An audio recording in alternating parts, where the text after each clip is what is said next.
Welcome, book lovers, to another deep dive with Goddess Garden Book Chat. I'm 11 Goddess, and today we're peeling back the layers of a novel that continues to spark discussion nearly a century after its publication. The book is Passing by Nella Larsen. Passing is an intricate exploration of racial identity, societal norms, and the complex navigation of belonging within the American racial landscape.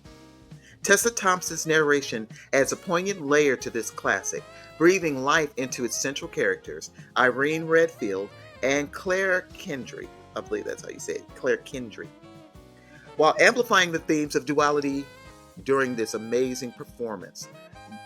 I want to share that passing is one of those issues within the American landscape that was a tool not necessarily used joyously.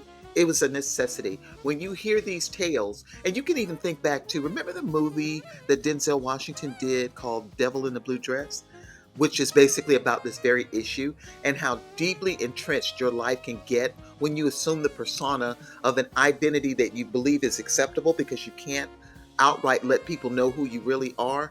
It is such a bizarre existence. And so this book caught my attention, and I hope it'll catch yours too.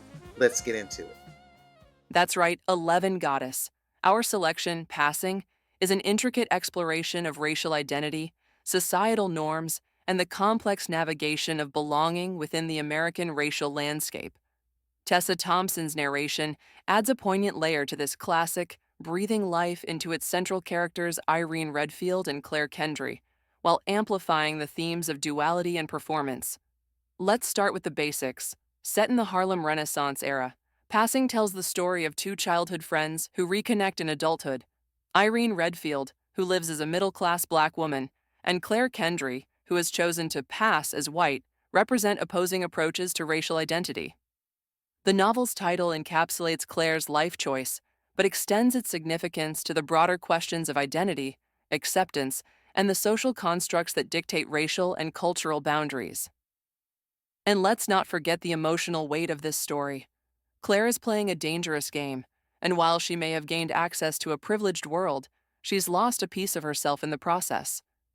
Irene, on the other hand, struggles with her own fears and moral dilemmas as Claire's choices threaten to unravel the safe life she's built. It's a complex and emotional battle between survival, desire, and truth. Now, let's talk about Tessa Thompson's performance. Her delivery captures Irene's internal conflict and Claire's seductive charisma, creating a tension that mirrors the novel's central themes. Tessa's voice adds so much depth.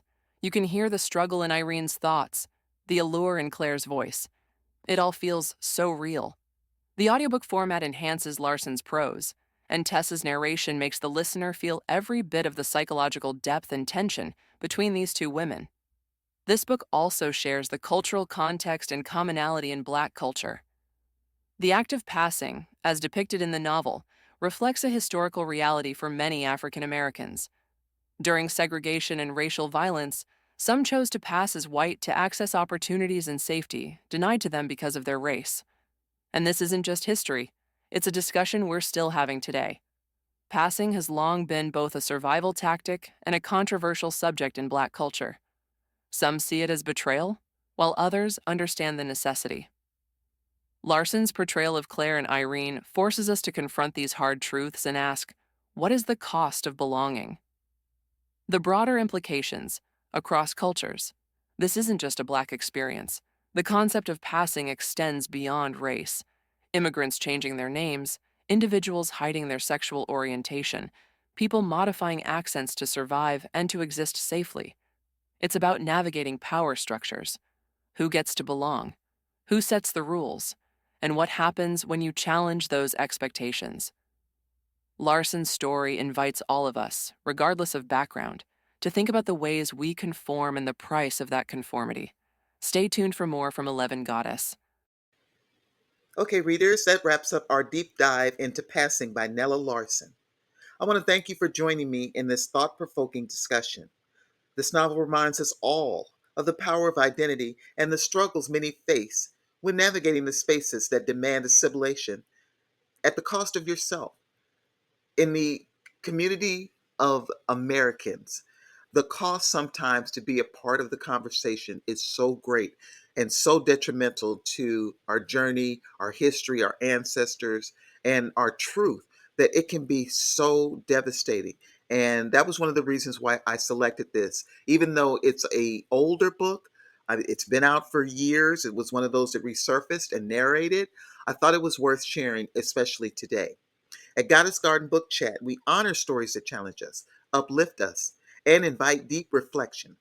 Whether you're connected with Claire's daring choices, Irene's fears, or the broader implications of passing in our society, your voice does matter. If you enjoyed this discussion, make sure to like, make sure to subscribe so you never miss a deep dive. And leave your thoughts in the comments because I'd love to hear from you. How did you see the theme of passing playing out in today's world? Let's keep this conversation going. It does matter. Until next time, keep reading, keep questioning, and most of all, stay empowered. And I'll see you on the next deep dive.